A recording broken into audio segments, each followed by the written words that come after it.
have any, or will it have any effect on the pensions market, or the pensions of workers? We want to have that discussion tonight together with a few other things. My guest tonight, Joseph Poku, who is a chief actuary at SNIT, and also Thomas Kwesi Esso, who is executive secretary of the Chamber of Corporate Trustees. Gentlemen, you are welcome to the program. Thank you so much. Right. I'll start with you, the chief actuary. Actuaries often deal with figures and a whole lot. We read a press statement, or we got a press statement from SNIT, which actually announced a 25% increase in monthly repayments, or monthly payments to retirees. What is the background to this adjustment? Why did SNIT all of a sudden, of course I know you do this periodically, but why did you decide to increase the monthly pensions by 25% this time around? Okay, thank you so much for having me and for the opportunity to explain some of these matters. So as you rightly said, by law, we are supposed to review the pensions in payment every year and adjust it to wage inflation. That's what the law enjoins SNIT to do. And if you don't use the wage inflation, then you are going to use any other rates, then we should do that in consultation with the board of MPRA. So that is an obligation that SNIT has to perform every year. Second, and most important, is to maintain the purchasing power of our pensioners. So it means that in the course of the year 2022, inflation and other things, showed up, and we are paying them pensions, and the pensions are not reviewed until the end of the year. So we take into account the inflation that we have experienced in the past year, not the current year. Not the current year. Exactly. Okay. So in 2022, the Ministry of Finance projected an annual average inflation of 28.5%. I think it's a bit off now. I think the average is about 33 or 31%. I'm not too sure. But the inflation as of last December is 54.1%. That is the month. That's the month of, yes. I'm talking about the annual average. Okay. Exactly. It started skyrocketing somewhere from May. Thereabouts, yes, that's true. So at the beginning of the year, it was lower. a bit lower. So when you strike the average, it comes about 31 or 32%. So as at the time that we're reviewing these pensions that the law enjoins us to do, as at September 2022, the projected average inflation for the year was the 28.5% for the Ministry of Finance. And so that formed the basis of our adjustments.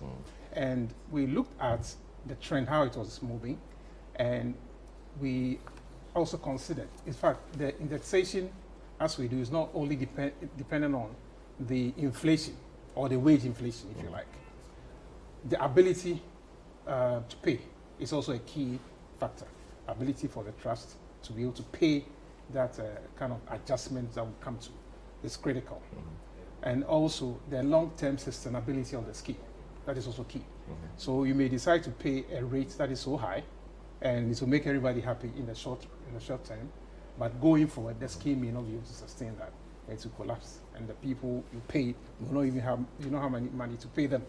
So we take these four factors into account. One, the inflation and the wage inflation of workers, that is contributors, and two, the average CPI, that is the average inflation for the in the country, the current year that we're doing the review, and then the ability of the trust to pay, and also the sustainability of the scheme in the long term.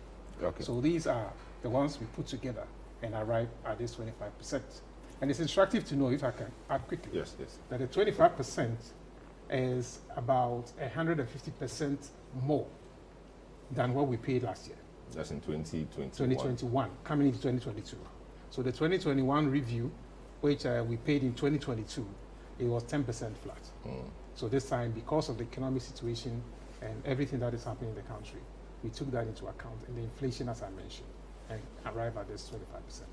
So this 25% you talk about, how does it apply to various income groups? I see some fixed rate of 19% in your statement, plus a redistributed flat amount of 73.58%. Correct. Take us through how this works. How does it apply to various income groups? So here's the thing.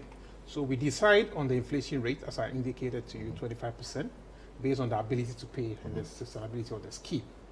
And then we don't apply the rates across board. Why? Because nobody I mean, few people will collect the same pension, but everybody's pension is different. Yes.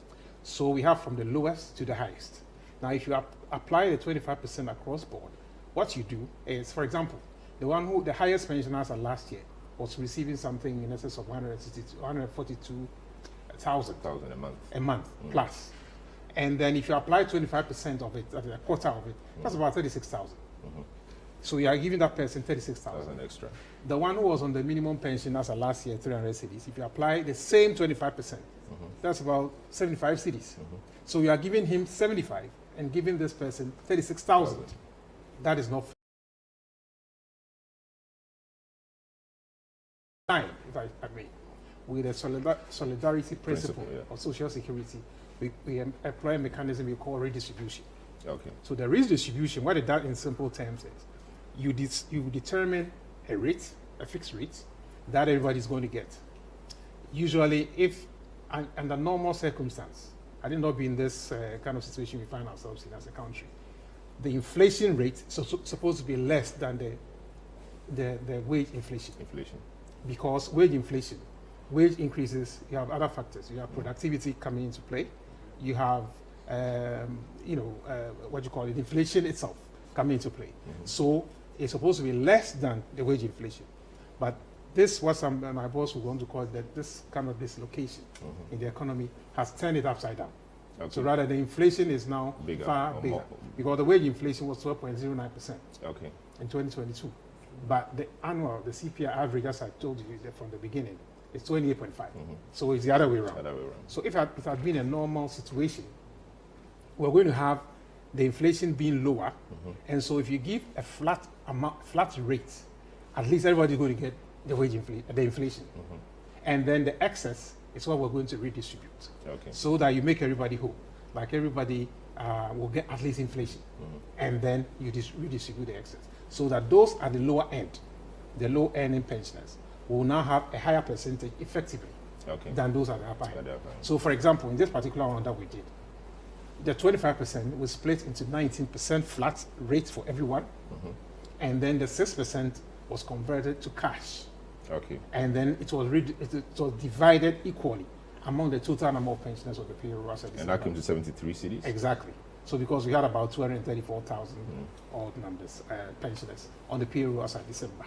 So when you convert the 6% to cash, that's after calculating the 25% increase over the payroll, total payroll at the time, which was December was around 260 something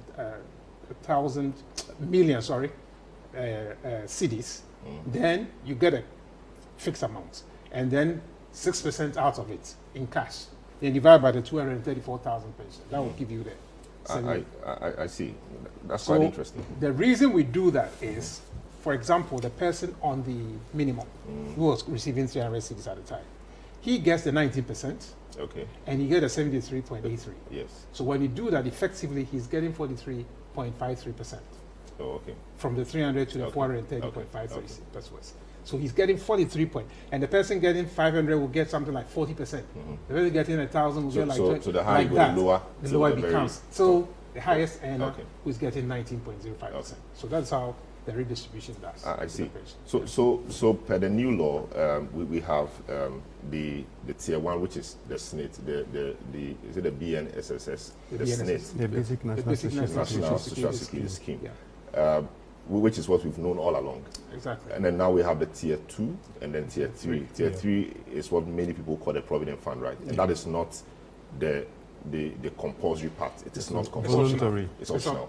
But tier 2 is compulsory. Mandatory. Or mandatory.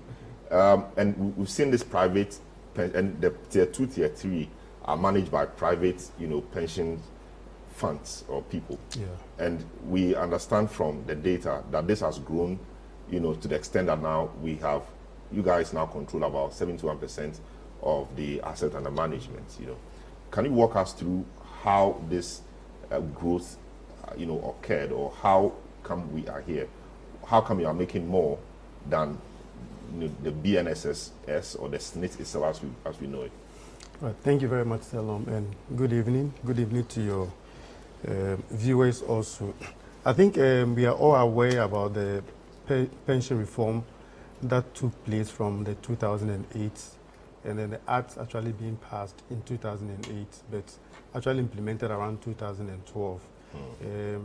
Before the implementation, you know that we're doing what we call the TPFA, because, okay, so let me just explain that the act actually brought some reforms, and some of the reforms is the pension contribution being divided into 3 portions. So we have the Tier 1, which you rightly mentioned, the Basic National Social Security Scheme, which is being managed by SNIT. Then we have the Tier 2, which is mandatory, and then we have the Tier 3, which is voluntary.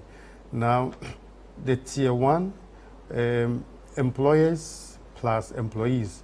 I mean, employers contribute 13%, employees contribute 0.5%, which is remitted to SNIT at the end of the month every now and then. But because of the National Health Insurance Scheme, SNIT have to remit 2.5 to NHIA. So they effectively have 11% to manage for the workers. And then 5% is remitted to the private pensions, which we call the corporate trustees. Or you can decide to also form a standalone scheme. A company can decide to form a standalone scheme. So they manage the 5%. So effectively, if you add the two together, that gives you 18.5%. And if you remember... So this 5% that goes to the corporate trustees, the employee, what's the employee's contribution to? So the employee, so effectively the employees is the one contributing this 5%. So the employer doesn't contribute to the Tier 2? No, so the employer contributes to the BNSS? Yes, to the Tier 1, which is 13%, plus 0.5% of the employee, which makes 13.5%. But 2.5 actually is remitted to NHIS. Yeah. Say something in addition. When is that? Okay, when is So the National Health Insurance Authority. So they effectively have 11% to manage. Now, when it comes to the Tier 3, which is the voluntary, the law makes provision that each worker can contribute up to 35% of their basic salary into retirement savings accounts.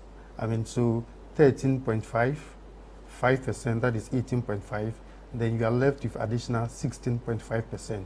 So voluntarily, you can decide to, at the end of every month, commit 16.5% of your basic salary to retirement fund, that is pension. But there is always this arrangement. In the formal sector, like CTFM, you have the employer and the employee coming together to contribute some rates, maybe 5% or 8.58%, but the two should be up to 16.5%, which they normally call the Provident Fund. Then in the voluntary scheme also, that is the Tier 3, there is a provision for the informal sector worker, voluntary informal sector worker. So this is what we normally call as personal pension scheme, normally for those self-employed, those who are not formally employed. And they have the opportunity to remit up to 35% of their income into personal pension scheme funds. So the Tier 2 and the Tier 3 are the ones that are managed by the private pension. The interesting thing is that Tier 1 is managed by states, and of course we know states is have a state controlling power in it. So that is state fund, and then the private pensions, which also is private, which means that the private individuals are also mentioned in it. But SNIT uses the defined benefit approach. Okay. So that's the beauty of it. So it's a combination of state and private.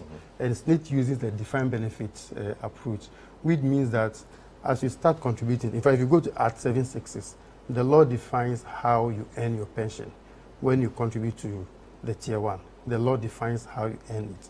Now, when it comes to the Tier 2 and the Tier 3, we use the defined contribution approach. Now, what happens to the defined contribution approach is that when you remit your contributions to the corporate trustees or to the trustees, they have to invest these funds, and these funds grow by the returns that they make from the investment, which is added to your contribution.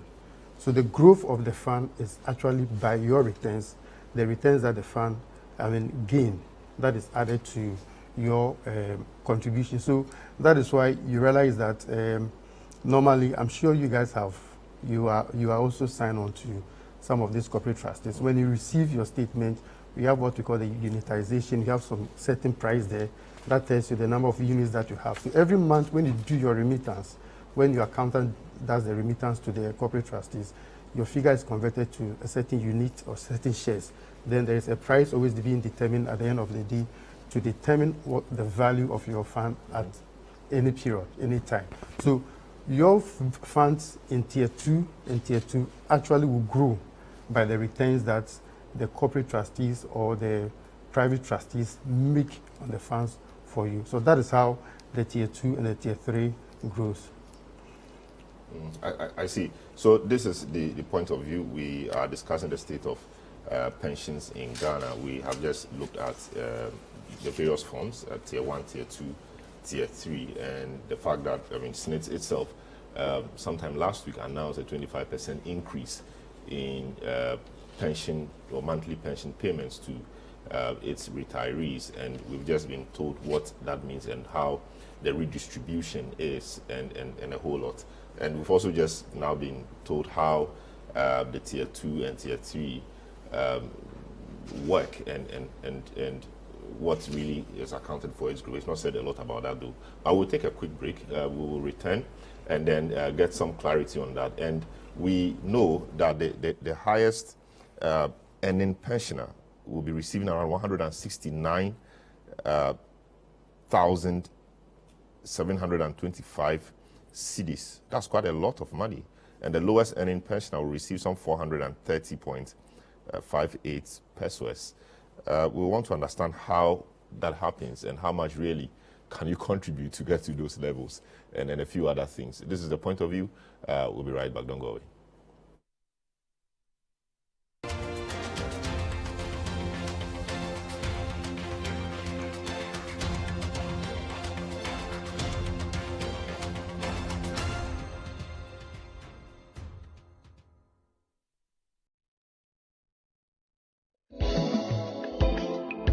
Welcome to Jamila Home, a signature business that houses the most luxurious antique and contemporary furniture. We stock presidential, royal, ministerial, and executive furniture with complimentary decor. We have a wide selection of beautifully maintained pieces, such as the amazing Windsor chairs, with one of the largest choices of genuine Regency and Victorian dining furniture, which once stood for England's finest craftsmanship.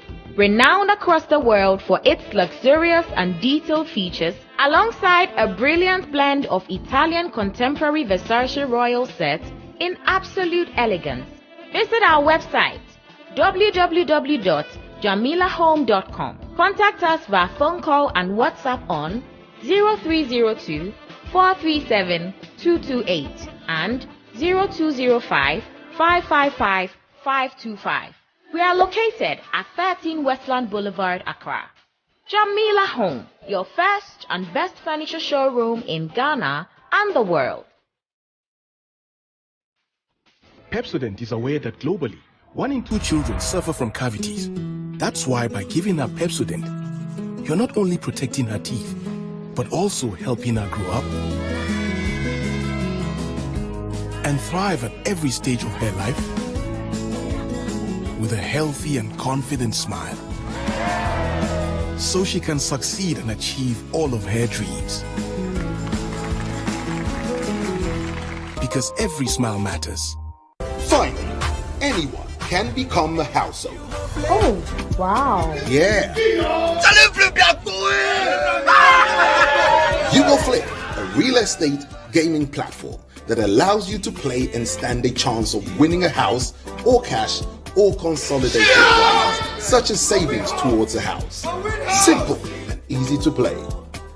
Visit www.yougoflip.com. Buy a ticket to enter the game. Wait for the end of the game to enjoy the win. Anyone can win. Flip it or own it. You Go Flip. This advertisement has been vetted and approved by the Gaming Commission of Ghana. Play responsibly, not for persons below 18 years, and gaming can be addictive.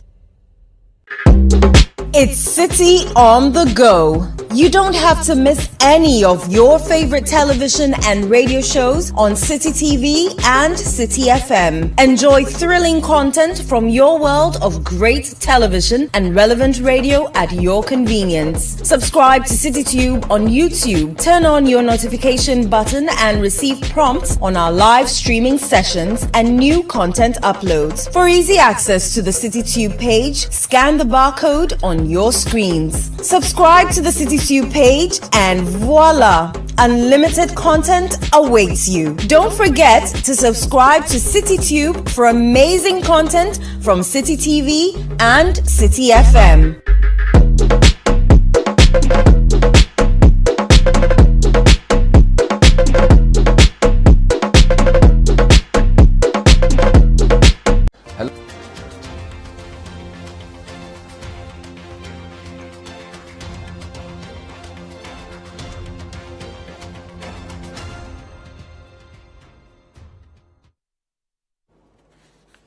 You're welcome back to the point of view. We are looking at the state of pensions in Ghana today. And last week, SNIT announced 25% increase in pensions, monthly pension payments to retirees. That appears to be some good news, which is actually, I understand, 150% increase over the previous year's increment or redistribution. That's the technical term they use. We've also learning about this tier 2 and then tier 3.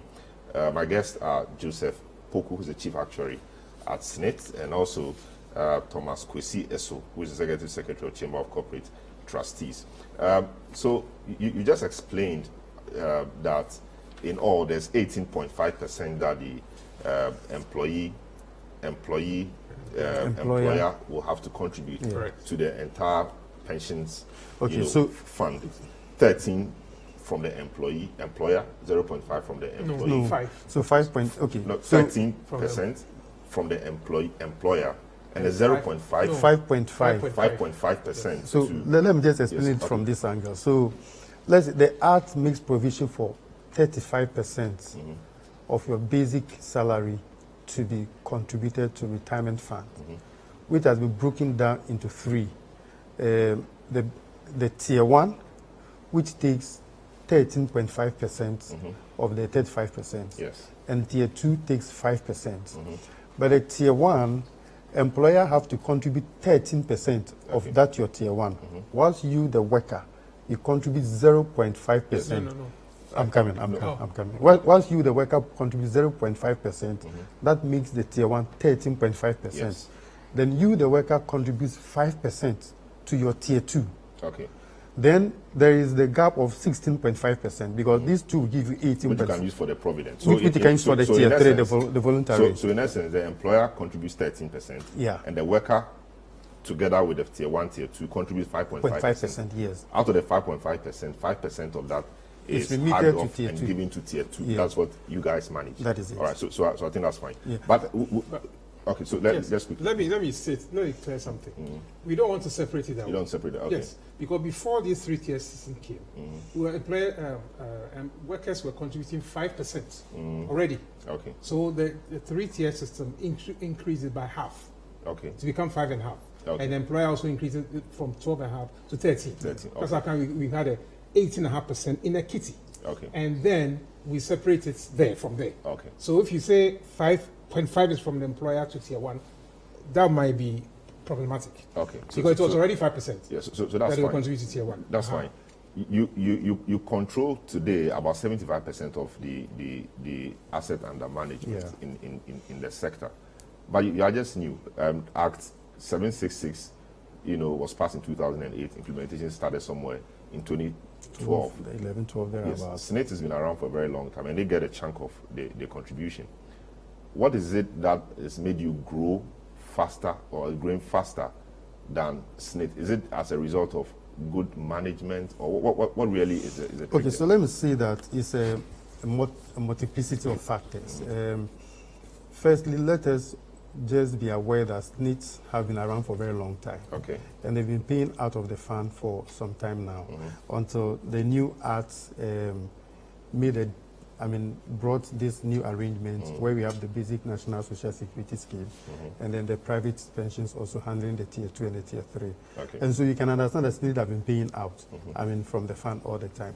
Now, when it comes to heirs, when the act when we started implementing the act, then we need a period for the funds to grow. So you realize that there was those who started contributing under the new act was around 50 years. Okay. And so before you go to on retirement, you have to be 60 years. Okay. So there's that 10-year period that for you to grow. For you to grow. And then those who also did the voluntary, that is a tier 3, also have to wait for, if you want to take advantage of the tax waiver that you enjoy, if you wait till, if you wait in the fund for 10 years, that is for formal worker. And if you're an informal worker, if you wait in the fund for 5 years. So you can see these factors also contributed. And again, like I explained, the tier 2, tier 3, or the private pensions, another form of growth that, the major part of the growth is our investment incomes. Because if you give us the contributions at the end of every month, the remittances at the end of every month, we have to, invest those funds to earn income or returns on the funds for you. So that have also been one way that the funds have also been growing, the incomes that we earn, the gain. So, if you look at our investment guidelines, which is available that you can access on the net, we have various investment instruments that the law enjoins us to put these funds into. I.e., we can talk about the bonds, we can talk about equity, we can talk about alternative investments and all of maximum allocation. Yeah, which have maximum allocations, For Government of Ghana securities, yes, for example, 75%. In fact, you can do both Government of Ghana and the local bonds, which are still local government bonds, which are still government bonds. You can do both of them. They can give 100%. 100%. Yes, so you can decide to put your funds in both GOG bonds and local bonds. Now, what's the minimum you can do for the GOG bonds? And so, the way the investment guideline is structured, it gives you maximum. So you have maximum that you can do. So it needs you to have the trustees to sit down to look at the investment space, other factors, to structure it in such a way that there will be diversification. Because in investment principles, it will always not be wise to put all your eggs in one basket. So can decide to do 10% for Government of Ghana securities? I think for the Government of Ghana securities, I think we have about 60%, which is a minimum. And then for the local government, I think it should be about 15 or so. I should have looked at it again. Yeah, but then you have the equities also. That is about, is it 20% or so? So you have those. So you have those figures. How it should be structured. So all this one. So have you started paying from? Have you started making payments? So recently, for the tier 2, if you started in 2010, then in 2020, then you should start. Is our 10th anniversary. So yes, there have been some payment out, but it's not as huge now because we just started our 10th, 11th anniversary. So the clarity is that SNIT no more gives lump sum payments. The lump sum payment will come from tier 2. So now the lump sum payment comes from tier 2. SNIT no more gives lump sum payments. SNIT now do what we call the monthly pensions. So that is why you can see that they are doing the indexations and then etc. all the time. So they do the monthly pensions. But maybe what we can add to it, I don't know whether it's too technical to the past credit. Maybe you can Sure. So that's what we call what some people call the lump sum. But it's not a lump sum. Yeah. It's a past credit for those who made any contribution up until December 2009. If you ever made any contribution at all, then you are entitled to that past credit. So me, for example, I started contributing sometime in 2007, 2008. Exactly. So you have some past credit. So it means I have some past credit. When you are going on pension. When I'm going on pension, maybe some years to come, you calculate that. Yes. But I think even your statements, your statements that it's showing on your statement. Yeah, but just a quick one on the fund thing. He has summed it up. Okay. SNIT doesn't operate individual accounts, just like the second tier and the third tier, where you send money, it's credited to you, you are giving your statement, and then you know how it is growing. And so, and especially the payouts hasn't, they've now started paying out from the scheme, the second and third year. But because of the benefits it provides, it's like we collect the money, put it together, and then pay people. For example, if I talk about invalidity pension, you contribute for only 12 months within the last 36 months before the occurrence of the event, and you get pension for life. Obviously, your contribution is not enough to pay you till you die, because you made only 12 months contribution. Where is the difference coming from? It's coming from the book. So when you are paying out, it is not reflective of the contribution they made. In fact, the scheme has been designed and set up that it depends on what we call the intergenerational transfer of value. Which means that as we have pensioners, we need new people to contribute to come and support the pension that we are paying to people. And so when they also go on pension, they need freshmen to also come in. And then when we collect the contributions and they say more than what we need to pay out, then the excess is invested. And then the investment returns is also used to run the scheme, pay benefits and so on. So because of the design of the scheme, it's not the same as the individual accounts at the second and third year. So if you want to compare in terms of that, you probably will be doing the wrong comparison.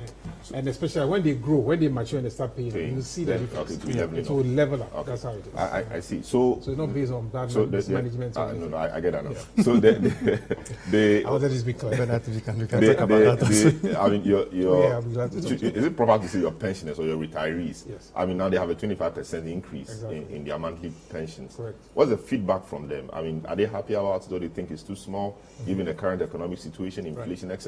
What's the feedback from them? Oh, they're excited. That I'm happy you pronounce it correctly. We don't have pensioners. We have pensioners. Pensioners. And you said exactly how it's supposed to be. I think it's a very old people who say pensioners. Yeah, pensioners. You hear all the time. But let's try to keep it pensioners. They are excited. In fact, because we've been paying 10%, based on the situation, the inflation and all that. And this time we deviated from the norm. And so, and we all know the economic situation we find ourselves in as a country. So it also hit us because contributions are stagnant. I mean, in terms of the salaries, I talk about 12.09% increase in salary. It doesn't match anywhere to the inflation that we are talking about.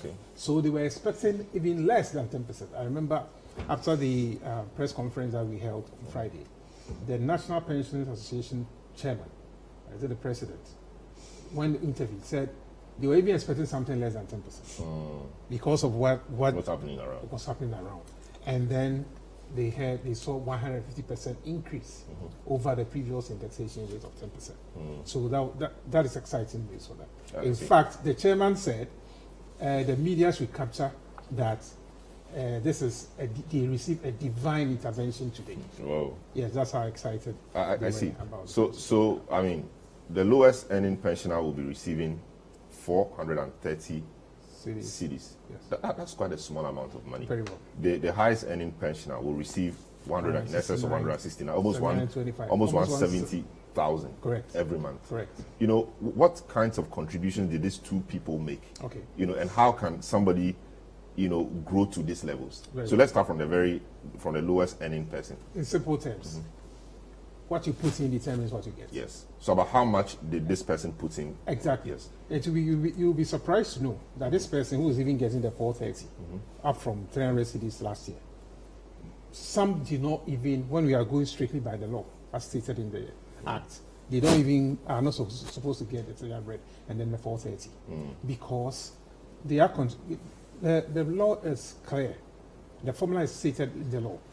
You put in, and then we use the salaries, and then we use the number of months of contribution to determine your pension. The number of months of contribution you made into the scheme determine the percentage that you are going to get on the first 3 years annual salaries that you ever contributed on. So like you come to Senate to insure your salaries.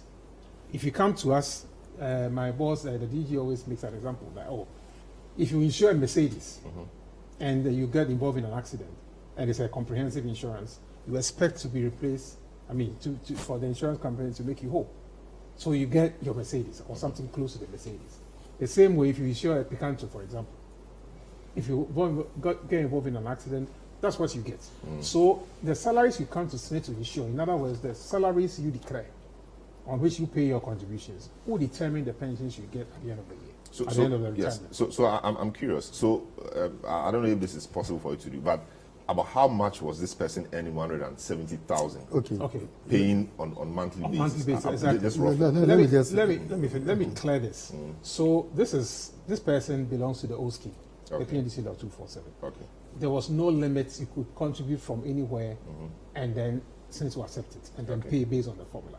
But the new scheme, it doesn't allow them because there's a cap. There's a cap. So Now under you the new cannot- scheme, I can't say I want to contribute this much. It No. is what it's the Even- declaration I make in my Even salary. if you make more than that, you can only contribute up to. In fact, for this year, the cap is 42,000. 42,000. Yes, okay. so you can, even if you are earning, and a lot of people are earning more than 5 in excess, some are earning over 100,000 plus and so on. You can only contribute on the 42,000, and there's a reason to that. It's to protect the scheme. Okay, so people Yes. don't. So we don't have a lot of people Just earning like you, 70,000. an insurance company wouldn't go insuring one insurance company would not insure an airline or big airline. They will call what we call reinsurance. So you have to pass it on and share the risk. And share the risk. Because when there is a damage, even for one building, that is so expensive. Oh, I it will see. collapse your business. The Okay. same way with this scheme.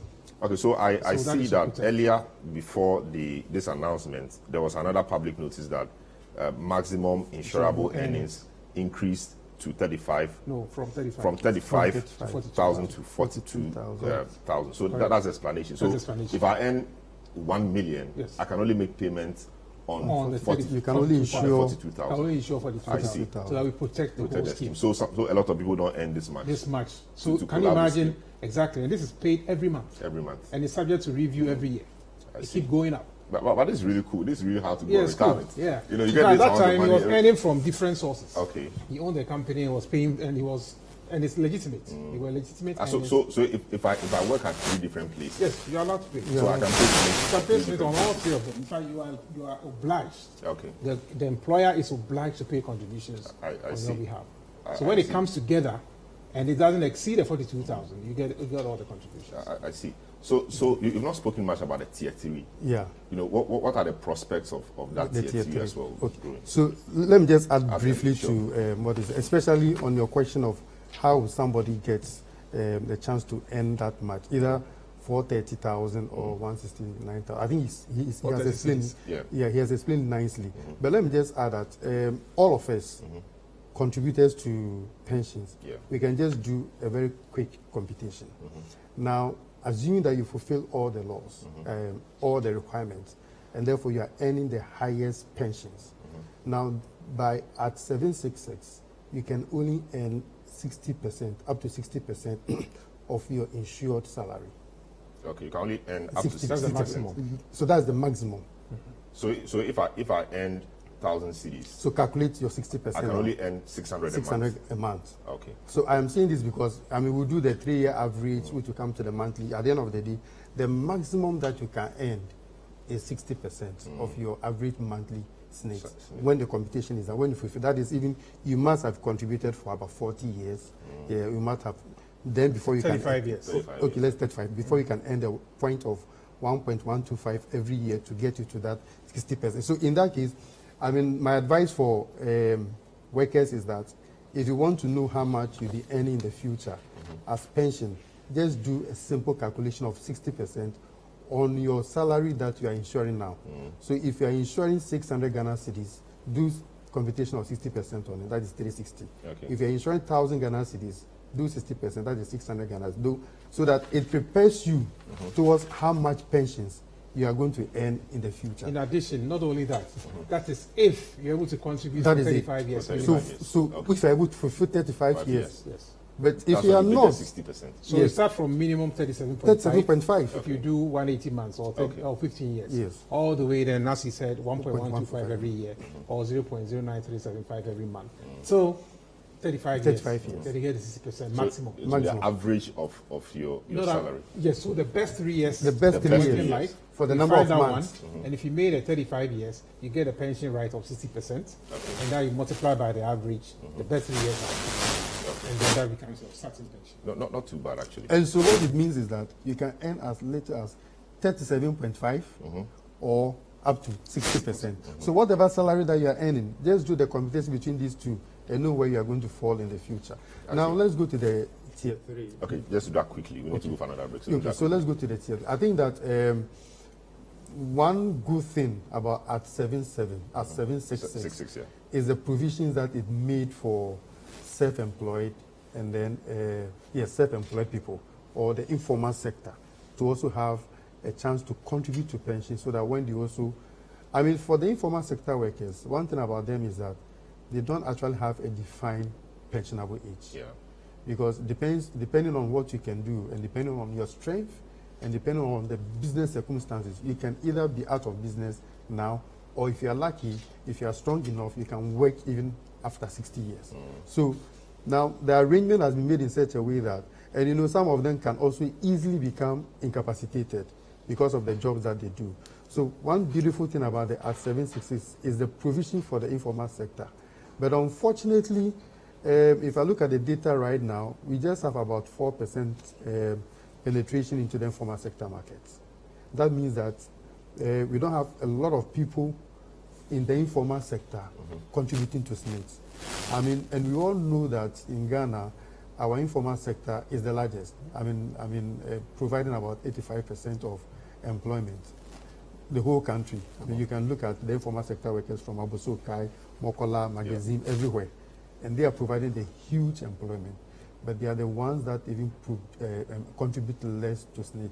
And it's become very difficult. I must recognize the fact that government have also done a lot in terms of the financial inclusion literacy programs that have been going on, trying to encourage our fathers and our mothers, our brothers who are in the informal sector to actually contribute to pension so that they can also prepare for their retirement or when they are not able to work again.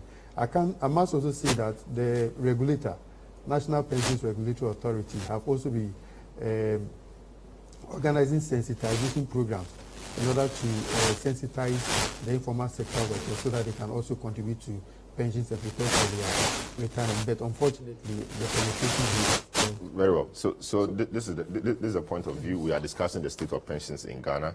A few of your messages are coming through. This one from Elliot Amponsan says, if a contractor is unable to contribute up to 35 years, what percentage of monthly pensions does he or she qualify for? I think you answered that, but you may need to clarify that a bit. We'll take a short break and then we will return. They started talking about what the informal sector can do, but if you're a trader at Makola, for example, you do not have a fixed income. What you earn every month is different. Can you still contribute to SNIT? Can you join the tier 2 and then tier 3? What must you do and how must you go about it? When we return, we'll look at that, and we'll also quickly delve into the matter of employers or employees whose employers do not pay SNIT for them. What can you do and how can you go about that? Don't go away. This is The Point of View.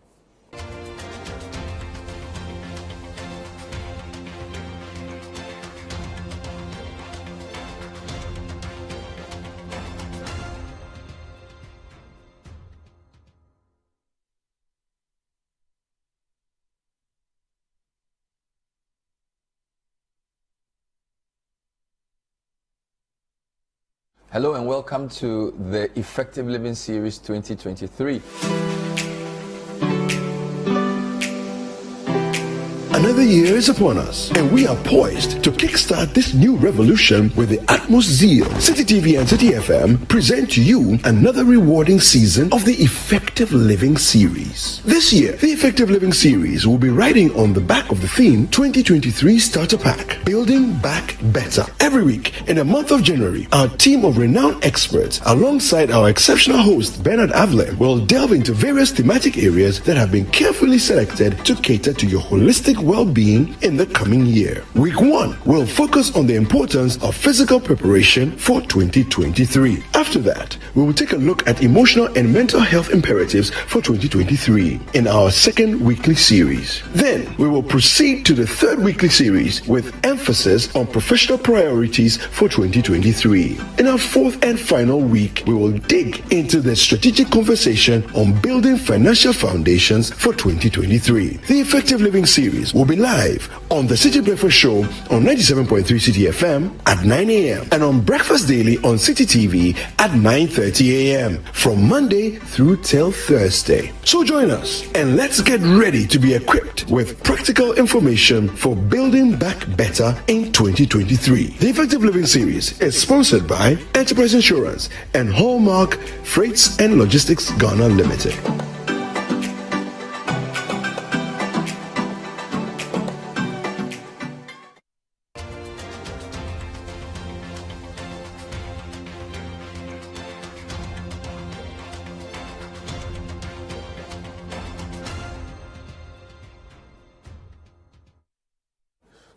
Yeah, welcome to the point of view. We are discussing the state of pensions in Ghana. There's an economic difficulty in Ghana, and we fear that salaries may not increase for a while, and that will have implications on pensions. We're just looking at how the pensions institutions, the private ones and the state one, which is the BNSSS, the Basic National Social Security Scheme, managed by SNIT, how they are doing. And in fact, we know that the highest earning pensioner takes home 170,000 every month. After every 30 days, he gets 170,000. Wow, that's a lot of money. And indeed, that is how to retire. And the lowest earning pensioner will be receiving 430 cedis, 430 cedis every month. That is not really how to retire.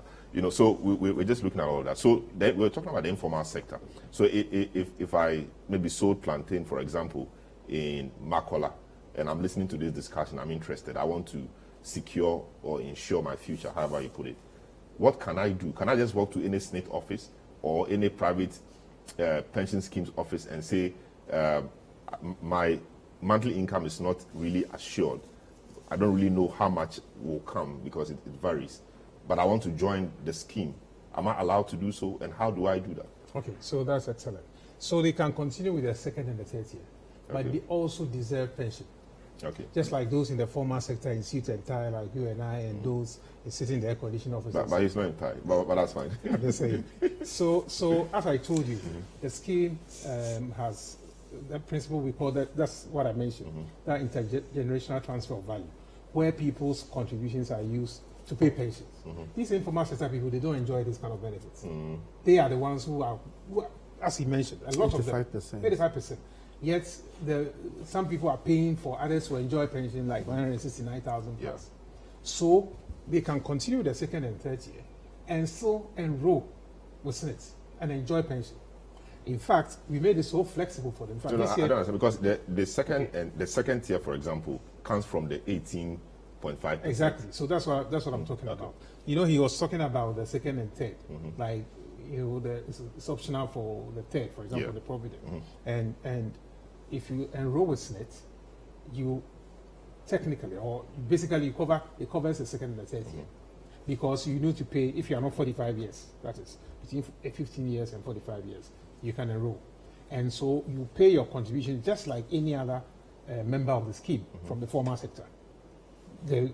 Just that you have to declare the salaries you make based on the profession or based on whatever you do, activity or the business that you're engaged in. And so based on the salaries you declare at the beginning of the year, you pay the contributions, this time 8.5%. Okay. And then 5% you can choose your tier 2, and then 13.5% will come to SNIT, and we read the 2.5%, just like anybody else. But the good thing is that for the informal sector person or the self-employed, let me put it self-employed, you have a choice to make whether you want to pay monthly or quarterly or half yearly or annually. You decide on the period at the onset, and then you pay. Now, we have even made it flexible for people to pay even on less than a month, weekly basis. So you don't even need to, at the beginning, you have to go to the SNIT office to register, of course. But afterwards, you don't even need to come to the SNIT office. We have an app that you can use, and we have the Momo platform that you can also use to pay your contributions as a self-employed. So once you are registered, when it comes to the payments, you don't need to come to the SNIT office every month. Okay. Or every week you can pay through those. You can pay through Momo, yes, and it will be accumulated. And at the end of the month, it will be credited to your account. Okay. And so that's how flexible it is. We are going to embark on serious campaign this year. By the end of the quarter, this quarter, you hear us all over the place. Where we are going to drive, we are going to make sure that we get a lot of people to come on board to also enjoy the benefits that SNIT provides for other formal workers. It's not only the formal workers that do. So how does an informal person contribute to you? Like Mr. Pugu have said, so it's 3 tier, tier 1, tier 2, tier 3. So he has spoken about the tier 1 because, I mean, after everything else, when you're at home, you want to expect some monthly pensions, like he has said. So that is the tier 1. And the tier 2 is also there. You can also sign on to the tier 2 with the corporate trustees, which will also give you a lump sum when you go on retirement. Now, the beautiful arrangement in the Tier 3 for the informal sector is that now when you decide to do a Tier 3, a voluntary one, as a self-employed, you have the option to break your contribution to two, part for investment and part for pension contribution. Because the Act actually envisages the fact that whilst you are doing your Tier 3 and you are a self-employed, there could be times that you need money to either expand your businesses or to do other stuff, maybe funeral or that kind of thing. So when you have portion of your contribution, your monthly contribution or your periodic contribution in the voluntary, the Tier 3, the personal pension, part is normally reserved for investment. You can choose that. So you can decide to do 50-50, 60-40, or you can decide that 100% will be for retirement. So that is the beautiful arrangement that you will always have when you come to the corporate trustees for a Tier 3 product as a self-employed. And when it comes to the voluntary also, like you said, you can decide to even do 35% voluntary. You can decide to do 35%, even though you can also decide to break them into the 13.5, 5% for Tier 2, and then the 16.5 for Tier 3. So all those arrangements, are there. So I will encourage the self-employed and the informal sector workers that if they want to take any pension product, they can contact the chamber for the various guidelines and advices. We can structure something for you. It is something that we do. We can actually structure something for them. Employers who do not pay SNIT for their people, but a lot of them are also afraid to report because, for fear of victimization, etc. What is the advice SNIT can give to such employers and employees? Okay, so for the employers, they should know that they are denying the benefits that the people are going to get when they retire. And it doesn't speak well of their institution. So if you're an employer, you may want to attract the best of the best into your fold. So if you have such an arrangement where you religiously pay your contributions, people may want to join you. Well, when they leave your establishment, they'll be proud. Yeah. And when others see them and they are living well, they say, I work in this company, and that's how I'm living. So that's for the employer. For the employees, the benefits are enormous, that you don't have to compromise in any way. That make sure that the employer pays your contributions. If he doesn't, and two ways. First, the employer, some of them, they connive with the employees, and they say, well, let me pay this on tabletop, and then pay something small to SNIT. Know that you are killing your future, because, as I said, the more you put in, the higher your pension. So make sure that you invest, insure on all salaries, allowances if it's possible, consolidate them and pay on them.